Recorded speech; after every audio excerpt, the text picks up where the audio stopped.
Hai, saya Farhan. Hai, saya Bob Yusof.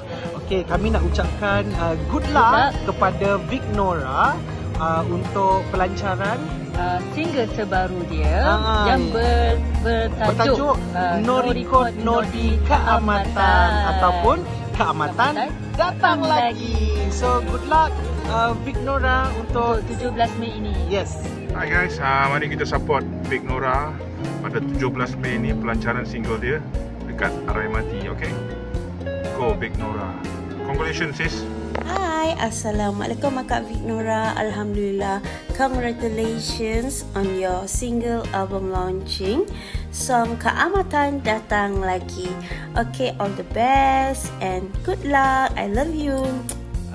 Okay guys, jom kita support Vic Nora, Vic Nora, my sister Vic Nora, untuk pelancaran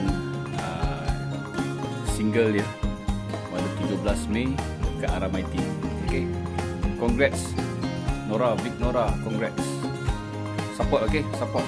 Assalamualaikum Kak Vic Nora. Congratulations for your single album song Keamatan Datang Lagi. Good luck and congratulations. Bye.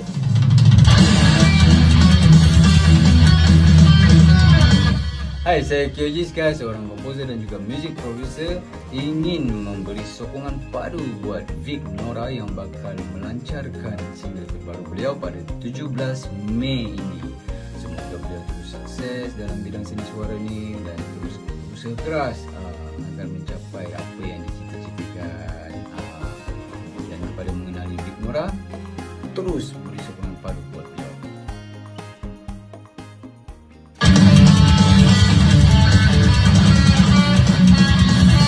Apa khabar? Saya Baranza. Okey, di sini saya ingin mengucapkan tahniah kepada Vic Nora di atas kelahiran single terbarunya. Okey, dengan dia punya kegigihan dan kerajinan dia akhirnya rilis juga dia punya single.